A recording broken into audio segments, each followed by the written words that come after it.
நான்காவது நாள் ஐந்தாவது நாள் நிகழ்வு. உங்களை எல்லாம் நான் இந்த முதல்ல தொடக்க நாள் தான் நீங்கள் அப்படி பார்த்துருப்பீங்க.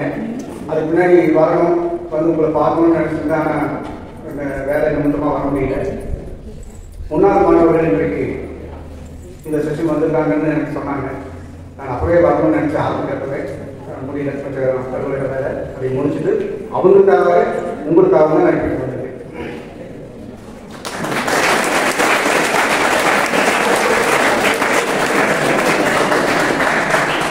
பொதுவாக நாங்கள் ஆசிரியர்கள்னால எங்களுடைய நான் வந்து தமிழ் துறை சார்ந்தவர்.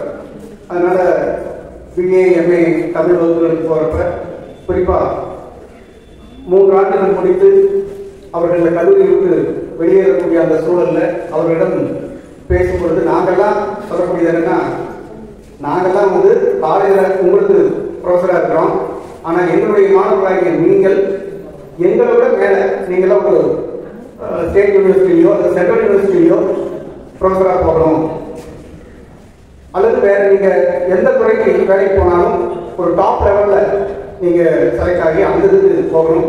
உங்களை நாங்கள் ஒரு 10 வருடங்கள் கழித்து அல்லது 20 வருடங்கள் கழித்து உங்களுடைய ஆசிரியர்கள் உங்களை எங்காவது சந்தித்தால் என்ன பண்ணிட்டு இருக்கீன்னு நாங்கள் கேட்கறதுக்கு முன்னாடி நீ சொல்ற மாதிரி, நீ சந்தோஷப்பட்டு எங்ககிட்ட சொல்ற மாதிரி ஒரு நல்ல பொசிஷனுக்கு நீங்க எல்லாரும் வரணும். அதுதான் ஆசிரியர்களாகிய எங்களுடைய விருப்பம். எந்த ஆசிரியரும் தன்னுடைய மாணவன் கணக்கு மேல வளர்த்தக்கூடாதுன்னு ஒரு ஆசிரியர் நினைக்கவே மாட்டார். உங்க அப்பா அம்மா எப்படியோ அதே மாதிரிதான் ஆசிரியர்கள். உங்க அப்பா அம்மா என்னைக்கும் நம்ம உள்ள நமக்கு மேல வளரக்கூடாதுன்னு நினைப்பாங்களா? எந்த அப்பா அம்மாவும் நினைக்க மாட்டாங்க. நம்ம உள்ள நமக்கு மேல நல்ல நிலைமைக்கு வரணும், நல்ல இடத்துக்கு வரணும் அப்படின்னு எப்படி பெற்றோர்கள் நினைப்பார்களோ அதே போல ஆசிரியர்களாகிய நாங்களும் உங்களை அப்படித்தான் நினைக்கிறோம். ஏன் நீ சொல்றேன்னா, இப்போ முன்னாள் மாணவர்கள் இவர்கள் எல்லாம் இந்த கல்லூரியுடைய சொத்துக்கள். இப்போ அவங்களுக்கே அதுதான் சொன்னேன். ஏன் அப்படின்னு சொன்னா, இப்போ அவங்க உங்களை மாதிரி ஒரு நாள் கீழே உட்கார்ந்து இருந்தவங்க தான் இவங்க. உங்களை போன்ற மாணவர்களாக இருந்தவர்கள் தான் இன்று அவர்கள் மேடையில் இந்த கல்லூரியினுடைய சிறப்பு விருந்தினர்களாக அழைக்கப்பட்டு இங்கு அமர வைக்கப்பட்டிருக்கிறோம். அவர்கள் உங்கள் முன்னாடி பேசுறதை நீங்க கேட்டிருப்பீங்க. இதே இப்ப இவர்கள் அல்லது நாங்க எங்களை விட ஒரு உயர்ந்த இடத்துல நீங்க எல்லாம் வரணும். நீங்களும் ஒரு நாள் இந்த கல்லூரிக்கு ஒரு சிறப்பு விருந்தினராக வரக்கூடிய அளவுக்கு நீங்கள் உங்களுடைய தகுதிகளை உயர்த்திக் கொள்ள வேண்டும். அதுதான் இந்த இந்த 1 வார காலத்தினுடைய இந்த 6 நாள் இந்த அறிமுக வகுப்புகளுடைய நோக்கமே அதுதான். இது நாங்க சொல்றது அன்னைக்கு நான் முதல் தொடக்க விழாவில் நான் சொன்னேன், ஞாபகம் இருக்கும்னு நினைக்கிறேன். கஷ்டப்படாம ஒரு நல்ல இடத்தை யாராலும் அடைய முடியாது. தமிழ்தாய் வாழ்த்து பாட்டு உங்க எல்லாருக்கும் தெரியும் நினைக்கிறேன். நீராக கடவுளுக்கு நிலவரத்தை வெளியுறவும் தெரியுமில்ல? அதை எழுதினவர் யாருன்னு தெரியுமா? மனோன்மணியம் என்ற நாடகத்தை எழுதிய பேராசிரியர் சுந்தரப்பிள்ளை. மனோன்மணியம் சுந்தரப்பிள்ளை இருக்கு. அவர் அந்த மனோன்மணியம் நாடகத்துல, அது ஒரு நாடகம், செய்யும் நாடகம். அந்த நாடகத்துல ஒரு இடத்துல ஒரு சொல்லுவார் அவரு, புண்படாத உரைகள் எவரே புகழுடம்பு அடைகிறார், புண்படாத எவரே புகழுடம்பு அடைந்தார். இந்த உலகத்துல கஷ்டப்படாம மேல்நிலைக்கு வந்தவர்கள் யாரும் இல்லை. நீங்க மேல்நிலைக்கு வர்றதுன்னா காசு பணம் சம்பாதிக்கிறது அல்ல. காசு பணம் எப்படி வேணா சம்பாதிக்க. நீங்க போன வாரம் செய்திகளை நான் பார்த்த செய்தித்தாளையும் வந்தது.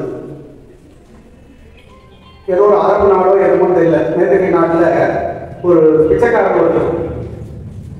பிச்சைக்காரர் பிச்சை எடுப்பவர். அவரு 7 கோடி ரூபாய் சொத்து வச்சிருக்காரு. அபார்ட்மெண்ட் கட்டி வாடகை கொடுத்திருக்காரு. ஆனா அவருடைய தொழில் என்னன்னா பிச்சை எடுக்காரு. நீங்க யோசிச்சு பாருங்க. 7 கோடி ரூபாய் சொத்து இருக்குது, அபார்ட்மெண்ட் இருக்கு. ஆனா அவருக்கு வேலை செய்யற இடத்துல, பிச்சை எடுத்துட்டு இருக்கக்கூடிய இடத்துல அவருக்கு தெரிஞ்சவங்க வந்தா அவரால் சந்தோஷமா ஒரு கௌரவமா அந்த தொழிலை செய்ய முடியுமா? யோசிச்சு பாருங்க. எவ்வளவு கூணி குடி போயிட்டு நம்ம தொழில், நாம செய்யக்கூடிய தொழிலை மற்றவர்களும் பெருமையாக சொல்லக்கூடியதாக இருக்கணும், சந்தோஷமா சொல்லக்கூடியதாக இருக்கணும். எனவே காசு பணம் எப்படி வேணாலும் சம்பாதிக்கலாம். அடுத்தவங்க ஏமாத்தி கூட சம்பாதிக்கலாம். சதுரங்க வேட்டைக்கு படம் பார்த்துருப்பீங்க, பார்த்துருக்கீங்களா? சதுரங்க வேட்டைக்கு ஒரு படம். அது ஈஸியா நம்ம பணம் சம்பாதிக்கிறதுக்கான எல்லா சுலபமான துருவழிகள்ல சொல்லக்கூடிய ஒரு படம். அந்த படத்தை பார்த்தா நமக்கே கொஞ்சம் தாழ்வான வேலை செய்யும். அடுத்தவங்களை கூட சுலபமா ஏமாற்ற முடியுமான்னு. ஏன்னா மனிதனுடைய ஆசையை தூண்டி விட்ட எவனாலும் ஏமாற்றலாம். இன்னைக்கு வரைக்கும் நடந்துட்டு பணத்தை கொடுத்துட்டு ஏமாறுறதுங்கிறது இன்னைக்கு வரைக்கும் நடந்துருக்கு. ஏன் இவன் பணம் கொடுத்தாங்கன்னா ஒரே ஒரு காரணம் தான், அவன் ஆசை தோன்றது, உனக்கு வட்டி அதிகமாக தரேன் அப்படின்னு சொன்னா நம்ம அதை கொண்டு போய் பணம் கொடுத்துருவோம். அப்புறம் கடைசியில் பணம் போச்சு. எனவே சம்பாதிக்கிறது எப்படி வேணாலும் சம்பாதிக்கலாம். ஆனால் எந்த மாதிரியான வேலையை செய்து எந்த மாதிரியான சமூக அந்தஸ்து பெற்று நாம சம்பாதிக்கிறோம் அப்படிங்கிறது முக்கியம். சம்பாதிச்ச பணத்தை காப்பாற்றுறதுக்கும் கல்வி வேணும், அதுக்கும் படிப்பு இருக்கு. இல்லைன்னா நம்ம இருக்கக்கூடிய பணத்தை ரொம்ப சுலபமா இன்னும் ஏமாந்து போயிடும். எல்லாவற்றுக்கும் அடிப்படை கல்வி. நீங்க டிகிரி வாங்குறதுக்காக காலேஜ் வந்திருந்தீங்கன்னா இப்பவே சொல்லிடுறேன், 3 வருஷம் முடியறப்போ உங்கள ஏறக்குறைய பெரும்பாலானவே டிகிரி வாங்கிருப்பீங்க. ஆனா அந்த டிகிரி உங்களை ஒன்றும் காப்பாற்றாது. வெறும் டிகிரி மட்டும் வச்சிருந்தீங்கன்னா படிப்பதற்கு உண்டான மதிப்பான வேலை உங்களுக்கு கிடைக்கவே கிடைக்காது. வெறும் டிகிரி போதாது. ஏன்னா உங்களை மாதிரி இந்தியா முழுக்க ஒரு நீங்க எந்த வருஷம் முடிப்பீங்க? 25ல சேர்றீங்க, 28வது வருஷம் முடிப்பீங்க, டிகிரி முடிப்பீங்க. அன்னைக்கு டிகிரி முடிக்கிறது நீ மட்டுமல்ல, இந்தியா முழுக்க பிசிஏ முடிச்சுட்டு எத்தனை பேர் வெளியில் வருவோம், பிகாம் முடிச்சுட்டு எத்தனை பேர் வெளியில் வருவோம் யோசிச்சு பாருங்க. அத்தனை லட்சம் பேர்ல நீங்க ஒரு நாள் அந்த டிகிரி முடிச்சிருக்க, அவ்வளவுதான். அதனால வெறும் டிகிரி இல்லை. அப்ப அந்த டிகிரியோட நீங்க என்ன பண்ணணும் அப்படின்னா, எக்ஸ்ட்ரா நீ என்ன தெரிஞ்சு வச்சிருக்கீங்கன்னு கேட்போம். எக்ஸ்ட்ரா நீ என்ன தெரிஞ்சு வச்சிருக்க அதை பொறுத்து தான் உங்களுக்கு வேலை.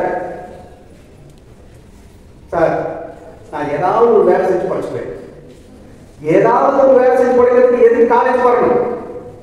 எதுக்கு 12வது படிச்சிருக்கணும்? முதல்ல பேசாம நம்ம ஒரு வீட்டு போனா ஒரு கையெழுத்து போறது தெரிஞ்ச ஒரு 2வது 3வது கூட நின்று நம்ம ஏதாவது ஒரு வேலைக்கு போயிருந்தோம்னா இன்னைக்கு அந்த வேலையில் நாம பெரியாளா இருக்கோம். ஏதோ ஒரு வேலை செஞ்சு சமூகத்துல நம்மை அடையாளப்படுத்திக் கொள்ளக்கூடிய ஒரு மிகச்சிறந்த ஒரு ஆளுமையாக நீங்க வரணுங்கிறதுக்காக தான் அந்த கனவை மனசுல சொன்னதுக்கு தான் உங்க அம்மா அப்பாவெல்லாம் காலேஜில் சேர்த்து கொடுத்தாங்க. இந்த வயசு இப்ப உங்களுக்கு இருக்கிற வயசு இருக்கு, இது 2 கட்டம் வயசு. நல்லதெல்லாம் கெட்டதா தெரியும், கெட்டதெல்லாம் நல்லதா தெரியும். பெத்த அம்மா அப்பாவே முன்னுக்கு விட்டு பின்னாடி கேள்வி செய்யக்கூடிய வயசு உங்களுடைய வயது. மதிப்பேற்று போன மாதிரி வயது. நீங்கள் எல்லோருக்கும் அடிப்படையில் நல்லவர்கள், ஆனால் உங்கள் வயது தான் உங்களுக்கு பிரச்சனை. இது எல்லோருக்கும் தான், எங்களுக்கும் தான். நாங்களும் உங்க வயதை தாண்டி வரும்பொழுது அந்த போராட்டம் இருந்தது. யாரு தங்க அந்த அன்னைக்கு தொடக்க நான் சொன்ன ஞாபகம் இருக்கும்னு நினைக்கிறேன். இந்த காலகட்டம் தான் இப்ப கல்லூரியில சேர்ந்து கல்லூரி படிப்பை முடிச்சு வெளியே வரக்கூடிய இந்த காலகட்டத்தை உங்களுடைய மனசை நீங்க கட்டுப்படுத்திட்டீங்கன்னா நீங்க மிகச்சிறந்த குறிக்கோளை அடையணும். நீங்க அப்படிப்பட்ட ஒரு நிலைக்கு வரணுங்கிறதுக்காக தான் இவங்களை எல்லாம் நாங்க கூப்பிட்டுருக்கோம். இந்த கல்லூரியில ஏற்கனவே உங்களை மாதிரி படித்தவர்கள் இன்றைக்கு அவர்கள் இந்த பொசிஷன்ல இருக்காங்க, இந்த இடத்துல இருக்காங்க. நீங்க பாருங்க, இவர்களை விட எங்களை விட நீங்க ஒரு உயர்ந்த இடத்துக்கு வரணும் அப்படிங்கிறதுக்காக தான் இந்த நாங்க உங்களுக்கு நீங்களும் இந்த கல்லூரியினுடைய முன்னாள் மாணவர்களாக 28ல ஆக போறீங்க. 2028ல நீங்களும் இந்த கல்லூரியினுடைய முன்னாள் மாணவர்கள். நீங்க இன்னைக்கு இன்னாள் மாணவர்கள், 2028ல நீங்களும் முன்னாள் மாணவர்கள். அப்போ உங்க துறைக்கு சார்ந்த பேராசிரியர்களும் உங்களுடைய துறையை சார்ந்த ஆசிரியர்களும் ஒரு 28ல முடிச்சுட்டு அதுக்கு பின்னாடி ஒரு 2 வருஷமோ 4 வருஷமோ 5 வருஷமோ கழிச்சு உங்களை தேடி பிடிச்சு இந்த கல்லூரிக்கு வா, நீ வந்து இந்த ஸ்டூடெண்ட்ஸ் கிட்ட ஒரு பேசணும் வா அப்படின்னு சொல்லி கூப்பிடுற அளவுக்கு உங்களை நீங்க உயர்த்தி கொள்ளணும். அந்த இடத்தை நீங்க அடையணும். அதுதான் அது அவ்வளவு சுலபமா வந்துடாது. வட இந்தியா தென்னிந்தியா சொன்னா அதுக்கு டைரக்டா வந்துட்டேன். இந்தியாவில் 2 பிரச்சனை, ஒன்று வட இந்தியா, இன்னொன்று தென்னிந்தியா. தென்னிந்தியாவில் எந்தெந்த மாநிலங்களா இருக்கு தெரியுமா உங்களுக்கு? தென்னிந்தியாவில் இருக்கக்கூடிய மாநிலங்கள் தமிழ்நாடு, கேரளா, ஆந்திரா, கர்நாடகா, மகாராஷ்டிராவுடைய ஒரு பகுதி. இதெல்லாம் தென்னிந்தியா. அந்த பக்கம் இருக்கிறதெல்லாம் வட இந்தியா. தென்னிந்தியாவுக்கு வட இந்தியாவுக்கு வித்தியாசம் என்ன தெரியுமா? அதுதான் நம்ம அந்த இதை கேட்டால் நீங்க உங்க செய்தித்தாள் படிக்கிற வாய்ப்பு தான் உங்களுக்கு தெரியும் இந்த வித்தியாசம். இப்ப நம்மளை சுற்றி எத்தனை வட இந்திய ஆட்கள் இருக்காங்கன்னு உங்களுக்கு தெரியும். எல்லா ஊர்லயும் நார்த் இந்தியன்ஸ் இருக்கான். ஜார்க்கண்ட்ல இருந்து வந்திருக்கான், உத்தரப்பிரதேசத்துல இருந்து வந்திருக்கான், பீகார்ல இருந்து வந்திருக்கான். அவ்வளவு பேர் நம்ம சொல்லி இருக்கோம். இன்னைக்கு நம்ம ஆட்கள் வேலை செய்யறது, நம்ம ஆட்கள் நம்பது இல்லை, நாம அவர்கள் தான் நம்பிக்கிறோம். அவ்வளவு ஆட்கள் வட இந்திய நாட்டில இருந்து இங்க வந்திருக்கான். ஏன் அவனெல்லாம் அங்க வந்து இது மாதிரி நம்பிக்காக போயிருக்காங்க? தமிழ்நாட்டு சார்ந்த இந்த மாதிரி ஏதாவது போயிட்டு மக்கள் இருக்குங்களா? ஏதோ கொஞ்சம் பேர் இருப்பான். ஓரளவு நல்லா இல்லை, போயிருப்பான் கொஞ்சம் பேர். இப்ப நார்த் இந்தியாவுக்கு சவுத் இந்தியா போற மாதிரி எல்லாம் நம்ம யாரும் போகல. ஏன் போகல? இதுக்கு என்ன காரணம் தெரியுமா? நம்மளுடைய அரசியல்வாதி, நம்மளுடைய அரசியல்வாதிகள் முன்னோடிகளாக இருப்பவர்கள் அறிஞர் அண்ணா, தந்தை பெரியார், இவர்களை போன்றவர்கள் தான் காரணம். இந்த பெண்கள் இவ்வளவு பேர் நீங்க கல்லூரிக்கு வந்திருக்கீங்களே, இதெல்லாம் ஒரு 40-50 வருடங்களுக்கு முன்னாடி சாத்தியம் இல்லை. 40-50 வருடங்களுக்கு முன்னாடி அப்படின்னா ஒரு 100 ஆண்டுகளுக்கு முன்னாடி இந்த சமூகம் எப்படி இருக்கு யோசிச்சு பாருங்க. அடுத்த பெண்களுக்கு படிப்பதற்கு யார் சொன்னது? பாரதியார் சொல்றாரு. பாரதியார் சொல்ல அந்த சமூக சூழலை பாரதியாருடைய கவிதை சொல்றான். அடுத்ததும் பெண்களுக்கு படிப்பதற்கு என்று கேட்ட இந்த சமூகம் வீட்டுக்குள்ளேயே அடங்கியது. சமையல் பண்ணிட்டு சமையல் கட்டுக்குள்ளேயே கிடையாது அப்படின்னு வச்சிருந்த பெண்கள் இன்றைக்கு நீங்க எல்லா துறைகளிலும் ஆண்களுக்கு எல்லா பெண்கள் இருக்காங்கன்னா அதுக்கு காரணம் நம்மளுடைய மூத்த அரசு முன்னோடி அரசியல்வாதிகள் தான். அதனுடைய தொடர்ச்சியாக இன்னைக்கு தமிழ்நாட்டில் நீங்க பாத்தீங்கன்னா உயர்கல்வியினுடைய விழுக்காடு 100 பேர் எடுத்துக்கிட்டா 100 பேருக்கு ஏறக்கூடிய 50 விழுக்காட்டுக்கு பக்கம் நாம உயர்கல்வி வந்துடும். இப்ப அரசாங்கம் உங்களை என்ன அனைவர ஆசிரியர்கள் நிறைய பேர் உங்களை போன் பண்ணி கூட கேட்டுப்பாங்க, நீங்க என்ன இந்த கோர்ஸ் இருக்குது வாங்க அப்படின்னு சொல்லி உங்களை கூப்பிட்டுப்பாங்க. ஏன் தெரியுமா? நாங்க கூப்பிடல, அரசாங்கம் தமிழ்நாடு அரசு கூப்பிட சொல்லுது. +2 முடித்த எந்த மாணவனும் வீட்டுல சும்மா இருக்க கூடாது, அல்லது இப்போதைக்கு கிடைச்ச வாங்கி போகக்கூடாது. +2 முடிச்ச எல்லா மாணவர்களும் ஒண்ணு ஏதோ ஒரு பாலிடெக்னிக்கோ அல்லது இன்ஜினியரிங்கோ மெடிசனோ அல்லது ஆர்ட்ஸ் அண்ட் சயின்ஸ் காலேஜோ அல்லது வேற ஏதாவது ஒரு தொழில் படிப்போ அவர் சேர்ந்து. அதனால இந்த +2 முடிச்ச எல்லாரும் யாராவது சேராமல் இருந்தா அவங்க கான்டெக்ட் பண்ணி ஏன் சேர்ந்து கேளுங்க, அவங்களுக்கு என்ன குறைபாடு இருக்கோ அந்த குறைபாடுகளை நிவர்த்தி பண்ணி அவங்கள சேர்த்து படிக்க வைக்கிறது அரசாங்கம் இன்னைக்கு சொல்லுது. நாங்க படிச்சால இதெல்லாம் இல்லவே இல்லை. 30 வருடங்களுக்கு முன்னாடி பைசா போய் படிக்க போன் கொடுக்கறதா உண்டு. ஆனால் இப்பொழுது இருக்கக்கூடிய அரசாங்கம் எல்லா மாணவர்களும், ஏன்னா நம்ம அம்மா அப்பா கூலி வேலைக்கு போய் எவ்வளவு கஷ்டப்படாது நம்ம எல்லாருக்கும் தெரியும். அந்த கஷ்டத்தை படக்கூடாது நம்ம அம்மா அப்பா மட்டும் நினைக்கல, அரசாங்கம் நினைக்கல. +2 ஃபெயில் ஆகிட்டியா, ஃபெயில் ஆனாலும் திரும்ப ஒரு வாய்ப்பு சப்ளிமெண்ட் எக்ஸாம் உங்களுக்கு தெரியும். உங்களுடைய நண்பர்கள் சில பேர் யாராவது ஃபெயில் ஆகிட்டா அவங்க எழுதிருப்போம், அதில் எழுத போறான்னு நினைக்கிறேன். ஏன்னா உங்க சமூகத்துல கல்வி ஒண்ணுதான் ஒரு மனிதன் தலைநிமிர்ந்து இருப்பதற்கு சரியான கல்வி. அதனால அந்த படிப்பு கொடுக்கணுங்கிறது அரசாங்கத்துடைய நோக்கம்.